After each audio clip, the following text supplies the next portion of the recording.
Hi friends, welcome to Chris 2021 live to the way. பேச விருப்பமில்லாத நபர்களிடம் இந்த மாதிரி நடந்து பாருங்க. எல்லாருக்குமே இந்த உலகத்தில் இருக்கக்கூடிய டைம் என்ன அப்படின்னு பார்த்தீங்கன்னா, ஒரு நாள் 24 மணி நேரம் தான். பட் இந்த டைம்லையும் உங்களுக்காக நேரத்தை ஒதுக்கி உங்களை டைரெக்டாக பார்த்து ஒருத்தங்க பேச வர்றதா இருக்கலாம். இல்லை அப்படின்னா அவங்களுடைய டைமை ஒதுக்கி ஜஸ்ட் ஃபோன் கால் பண்ணுவாங்க. ஸோ இந்த மாதிரியான டைமில் பார்த்தீங்கன்னா சிலர் ரொம்பவே பிஸியாக, அவங்க தான் உலகத்திலே ரொம்பவே பிஸியாக இருக்கிறது மாதிரியான ஃபீலை இவங்களுக்கு கொடுப்பாங்க. பட் இவங்களும் அதே பிஸி ஃபீல்டில் இருந்தாலும் கூட நமக்கு இந்த உறவு தேவை அப்படிங்கிற பட்சத்தில் மட்டும்தான் நீங்கள் அவங்கள தேடி போவீங்க.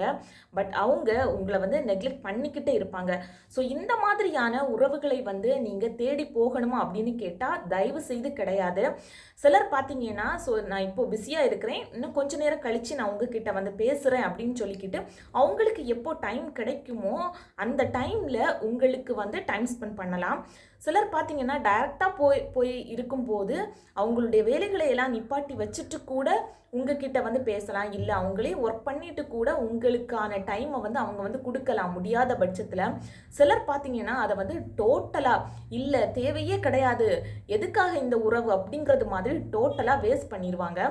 அதுவே அவங்களுக்கு ஒரு தேவை ஏற்படும் பட்சத்தில் பார்த்தீங்கன்னா எப்பேற்பட்ட ஒரு சிச்சுவேஷனில் இருந்தாலும் உங்களை டைரக்டாவோ இல்லது உங்களை சார்ந்தவர்கள் மூலமாகவோ அவங்களுடைய நலத்தை அவங்க பேணி காத்துடுவாங்க. அதாவது இப்பேற்பட்ட சுயநலவாதிகளும் இந்த உலகத்தில் நீங்கள் நிறைய ஃபேஸ் பண்ணியிருப்பீங்க.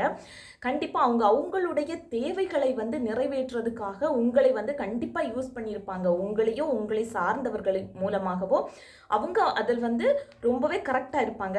அதுவே நீங்கள் ஒரு உதவி அப்படின்னுட்டுன்னு தேடி போகும்போதோ இல்லை இந்த உறவுக்கிட்ட கொஞ்ச நேரம் டைம் ஸ்பெண்ட் பண்ணால் நல்லா இருக்குமே அப்படின்னு சொல்லிக்கிட்டு போகும் பட்சத்தில் அவங்க அதை செவி சாய்க்கவே மாட்டாங்க.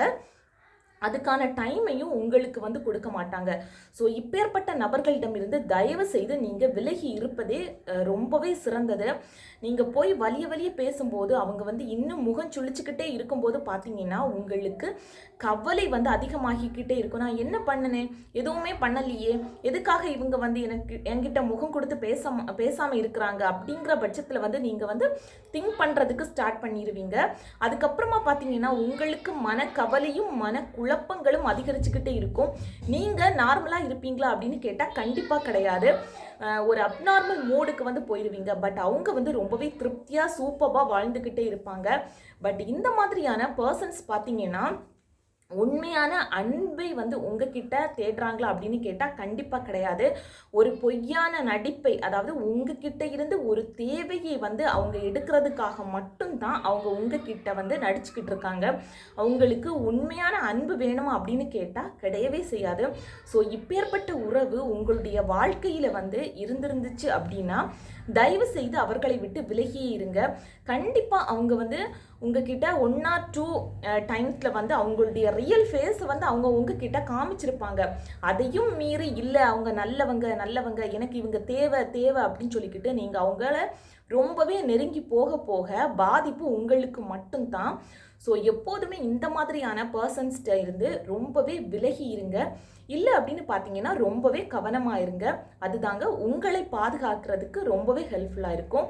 இந்த பதிவு உங்களுக்கு யூஸ்ஃபுல்லாக இருந்துச்சு அப்படின்னா லைக் பட்டனை ப்ரெஸ் பண்ணிக்கோங்க. இதுதான் நம்ம சேனலை ஃபஸ்ட் டைம் பார்க்குறீங்கன்னா ப்ளீஸ் சப்ஸ்கிரைப் பட்டனை ப்ரெஸ் பண்ணிவிட்டு கூடவே பக்கத்தில் இருக்கிற பெல் ஐக்கானை கிளிக் பண்ணிக்கோங்க. தேங்க்யூ.